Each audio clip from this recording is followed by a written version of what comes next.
Welcome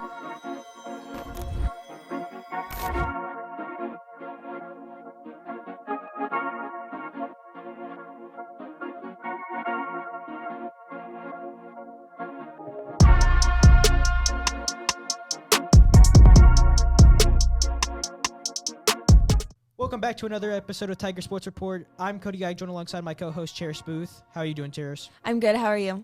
I'm doing pretty good. We have two senior golfers here, Josie Clevenger and Will Jonkowski. How are you guys doing? Doing all right. We're doing good. All right, we got some questions for you. What do you guys think the hardest part of golf is? You want me to go? Yeah, you can. I think it's just the mental part of the game. Like, you have so long in between shots to go through and think about what you did wrong, and so it's mostly a game played between your ears instead of the shots that you hit. Yeah, I'd agree. I'd say the mental aspect of golf has been something I've been working on for the last few years, and it has gotten better as well as my game has improved. But if you have good game, but mentally you're not fully there, you're not going to have a good round. Interesting. That goes into my next question. How do you guys prepare after messing up or something? How do you get ready for the next shot without messing up? I'd say just forget it and move on. You have 17 more holes, so just think of the shot that you're about to take next and not the shots that you had on the last hole. Yeah, usually it might sound weird, but I just try and tell myself, if I say I'm in the fairway and I miss the green, I just tell myself that's an easy up and down, and I just do that the whole way to the green, and then that usually helps me. I had one earlier this year where I shanked it 40 yards right of the green and got up and down for par. So, I mean, that works. What about you, Cherish? You got any questions? Okay, so both of you guys are seniors, so tell us, who can Tiger fans expect to step up next year? We got a freshman this year. His name's Mason. He's pretty good, but he's just struggled with the general freshman things for golf. He's not really big enough to have an easy time on a lot of the golf courses we play, but he's played pretty well. Just he's got to get a little bit more distance, which should just happen naturally. So he should be pretty good. I'd say our two juniors on varsity right now, Riley Renner and Anna Pagan, they show a lot of leadership skills this year, so I know they'll really step it up next year without me and Ava being on varsity. All right, we got a game for y'all. We're going to call it the Masters because, that's what happened recently. And basically it's just superlatives. We're going to ask a question. You're going to tell us who on the team most likely fits that description. You want to start off first? Yeah, is it going to go me, then you? Yeah, you're going to Okay. ask him, I'll ask her, and then. Okay. Who has the best equipment? Ooh. We all have pretty equal equipment. We had someone named Bryson. He just got a couple new clubs, so I guess I'll go with him. Most likely to crash a golf cart? I'd probably say Bryson as well. He seems like he could be a little crazy in the golf cart sometimes. Most likely to hit a hole in one? Bryson also. Cam's a pretty good iron player, so I would say Cameron. Most likely to forget their golf bag? Ooh, we had a kid named Luke. He has to go every single day and drive to his house because he doesn't have his golf bag at the golf course, so I'd say him. Best answer? Probably Cohen. Cohen, he's pretty quiet, but when he gets going, he can really get going. Got to hit the celebration after you make it. Yeah. And last one, best hair? Best hair. Mason, I give him a hard time about his longer hair sometimes. But, I'd say the hair on the golf team's not generally pretty great, so I'll go with him. All right, that's all your questions, so I got mine now. Who do you think is best dressed on the team? I'd say Shelby Ali. She's one of our sophomores. Start enough good then. Most likely to be late? Anna. She's a couple times she's been late. She also a sophomore, or she's been doing a this? junior. Oh, okay, so she's been doing that, okay. Yeah. Most likely to win the PGA? I would say Abby Chang. She's a freshman on varsity this year. Dang, freshman already most likely to win? Yeah. Most likely to win the Masters? Probably Riley. I think she has a good mental game, and that's really important out there. Most likely to end up on the Golf Channel? I'd probably say Abby Chang again. And who is the social butterfly on the team? I would say Sophia. She's in Stuco, and she's out doing all this stuff for BA, and she's really social with anybody. Well, that's all mine. So if you have anything else to add? Nope. All right. That's all for this one. We'll be right back with the NBA segment right after this. Right now, get $200 from TTCU Federal Credit Union when you open a new checking account with direct deposit. What would you buy with $200? Cars, race cars, my own apartment, 100 coloring books, and a puppy. Or maybe some groceries and a tank of gas. $200 for whatever works for you from TTCU, because life is better in balance. Welcome back to the Tiger Sports Report. I'm joined alongside Michaela Converse and Chance Merrick, and Michaela's got some questions for us. I do. First off, who do you guys think will be the MVP? Honestly, I think it'll be Joel Embiid for the Philadelphia 76ers. I think because Jokic has won it 3 years in a row, or 2 years in a row, I think it's Embiid's turn to finally win one and bring it back to the city, Philadelphia. All right, good answer. What about you, Cody? I think Jokic should win it, like stat-wise and everything, the way his team's performing, and based off all the stats, he's like number one in most of them, and he's putting up crazy numbers for being a 7-foot center. But I realistically think it's going to be probably like Giannis with the way his team has successfully like won, and he's the best player on both end of the sides of the court, while Jokic is a little bit lackluster of a defender, and Joel Embiid, you can make an argument for him and James Harden. All right, next, Chance. Who do you think will win the finals? Honestly, I think it'll be my MVP, Joel Embiid, and the Philadelphia 76ers. I don't think Jokic and the Nuggets will get it done just because they don't have that experience yet. And the 76ers don't either, but I just feel like the 76ers are more of a complete team, and they have more chemistry than the Nuggets or someone like the Lakers. All right, Cody. I don't think the Sixers are going to do it at all because of James Harden, the way he performs in the playoffs, notoriously known for choking.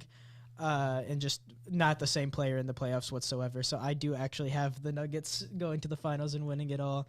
Jokic is, in my opinion, the best player in the league. Michael Porter Jr. can give you 20-89. Jamal Murray's a borderline superstar in my opinion. So I think the Nuggets are going to take it all the way. And, I mean, James Harden's just going to choke. So that's the reason the Sixers aren't going to do anything. But I can see the Bucks also going pretty far.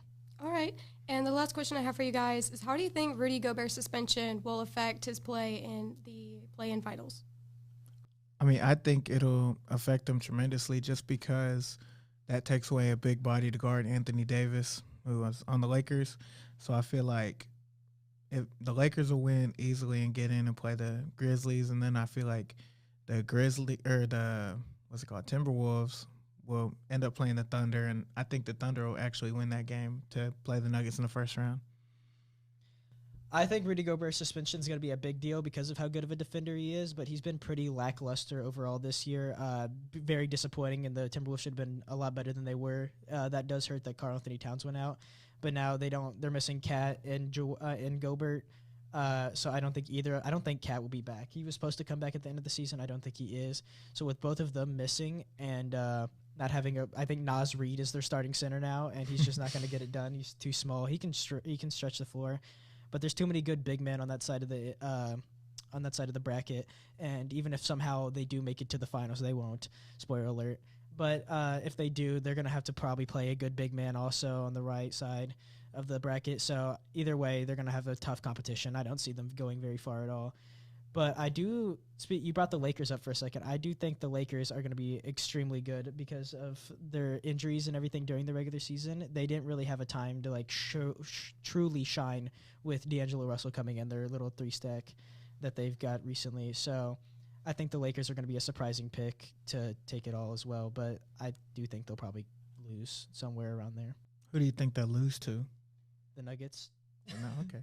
Do you think the Warriors will beat the Kings in the first round? Because I got the Warriors just because of their experience. I'm a Kings fan.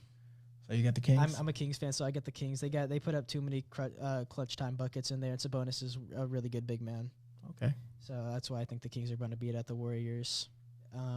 The Warriors just have not been good this year. Their recent record against like going away, their record away is like 0-28 or something. Something like that. Something terrible. So that's why I have the Kings beating those guys as well. Respect. That's all we have for the NBA segment. Next up, we have MLB with Bray and Bianca, and make sure to stay tuned in the Tiger Sports Report. Recently, you've had to put your life on hold, and we're with you in this. At Ascension St. John, we're now open for appointments, and we are fully prepared for your safety in our care. As we open our doors again, our doctors, nurses, and care teams will continue to wear personal protective equipment. We've taken even more steps to clean and stringently disinfect all areas. We will maintain distancing in our waiting rooms, and will continue to limit visitors. And we will still screen all staff to protect their health and yours. Our emergency rooms are here 24/7. Please do not delay care. We're still delivering babies and performing surgeries. And we're open for your appointments, from specialists and surgical care to routine care and health screenings. Ask us about virtual visits.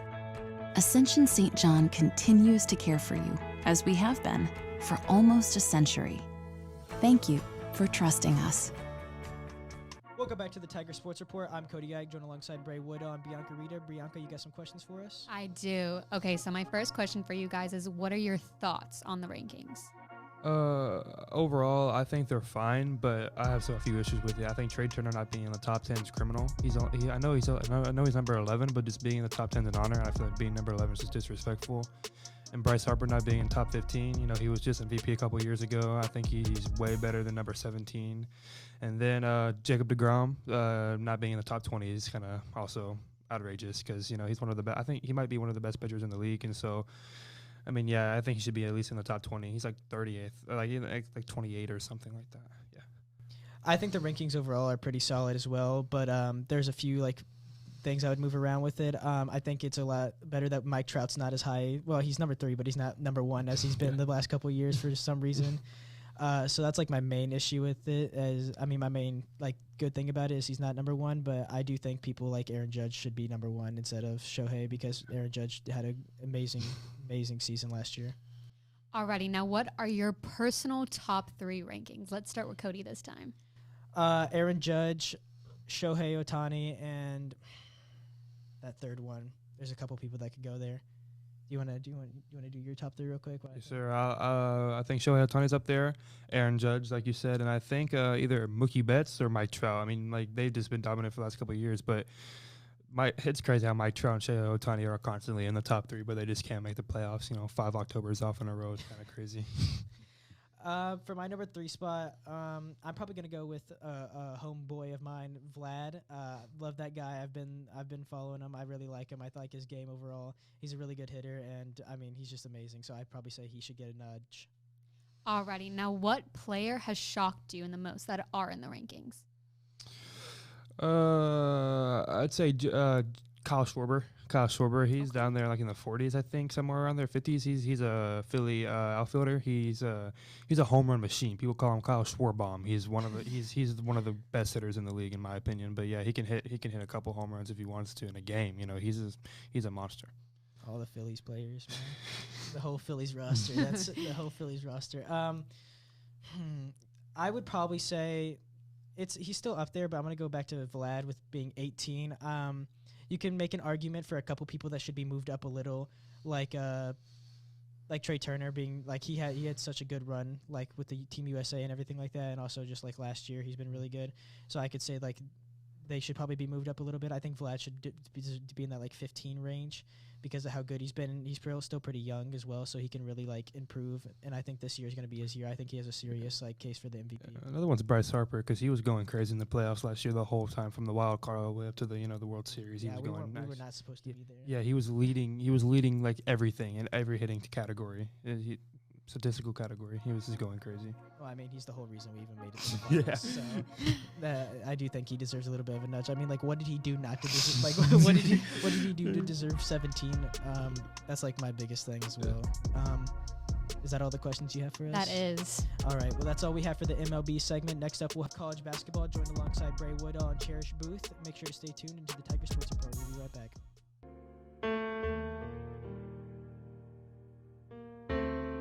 For families who like to build their wealth while staying liquid, we have flexible rate CDs to keep your funds working hard, even when you're not.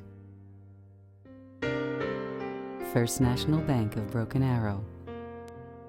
The right balance. Hey everyone, welcome back to the Tiger Sports Report. I'm Cherish Booth, joined alongside Cody, Eich, and Bray Woodall. Let's talk some college basketball. So, Cody, what are your thoughts on the Women's National Championship, LSU versus Iowa game? I actually think it's more enjoyable than the men's this year. I think the finals was really good between the two. Caitlin Clark and Angel Reese really got into it.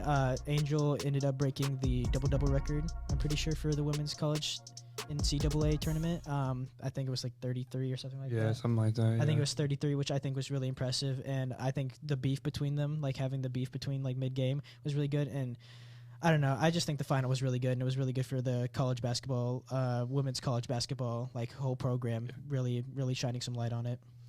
The best women's NCAA basketball game of all time, by far, not even close. It was it was way more enjoyable than like any game from the men's tournament this year. It was absolutely crazy. Caitlin Clark had like 30-something points, like 30 points, and like I think double-digit assists. She was going mad. And Angel Reese did all right too, 15 points, I think like 10 rebounds or something like that. She was going good, but at the end of the day, Angel won the championship. She gets all the bragging rights, and Caitlin Clark might have to try again next year. She showed that she had all the bragging rights. She was not constantly talking. Okay, Cody, what did you think of the men's Final Four and the championship game? It was a little bit disappointing. It was nice to see new faces. Yeah. But, like, at the same time, it's like, yeah, we're seeing new faces, but that's because these teams are not as good as the other ones. So it's rough seeing them, but it was just a really boring game. And the games weren't even, like, that close, to be honest. UConn kind of ran away with it, and that's no surprise. I wish there was at least, like, one team, like Kansas or Bama, just in there to, like, strike some interest or anything like that. But the Final Four was just overall pretty boring and not as good as it was last year. I mean, yeah, I had Texas and Alabama in the final, and obviously that's why I was way wrong. San Diego State and UConn. I don't know if anyone had that prediction to be in the finals, maybe like one person, but the FAU and San Diego State game was absolutely was really good. Elijah Martin had 28 points. He's a sniper. He's one of the best players in college basketball. I think he'll have a really good season next year. I met him probably in the second round of the draft in the NBA, but yeah. In the championship game, UConn beat San Diego State. It was a pretty good game. It was probably one of the worst in the last couple of years, but I really wish we would have saw like two big powerhouses. I like seeing big powerhouses in college basketball, so it can be like a really entertaining game. I'm familiar with the players on UConn and San Diego State, but Brandon Miller, one of the top draft prospects, it would have been awesome to see him perform in the final. Boost his draft stock. But yeah, this is my take on it. Yeah, because he's projected top 3 in the draft. Yeah, I hope the Thunder take him. But anyway. Okay, last question. You guys just kind of answered it, but did you think UConn was going to win, and how surprised were you? I didn't even think UConn was going to be there in the first place. I thought they were going to lose to Miami. But so I'd say I had San Diego State. But I had San Diego State winning. But if Miami would have made it, I would have had Miami. But so no, I had San Diego State beating UConn in the final. Cody? I didn't think any of the teams that were there were going to be there, and I don't think anybody did other than the biggest UConn fans and the biggest San Diego State fans. Those are really the only two. I'm sure Kawhi Leonard was so happy that they made it. But no, I didn't think either of them were going to be there, and it was really surprising that they did go there. But, I mean, it just would have been more entertaining if another team went there. But congratulations to UConn for doing it. I mean, absolutely. Very, very not as big school, so it was very interesting seeing them make it there. San Diego State, I didn't like watching them, though. I'm not going to lie. They were boring to watch, but UConn was pretty interesting. Yeah. That's all the questions I have. All right, that's it for the Tiger Sports Report this time. Make sure to tune in next week where we'll have more sports information to tell you guys all about.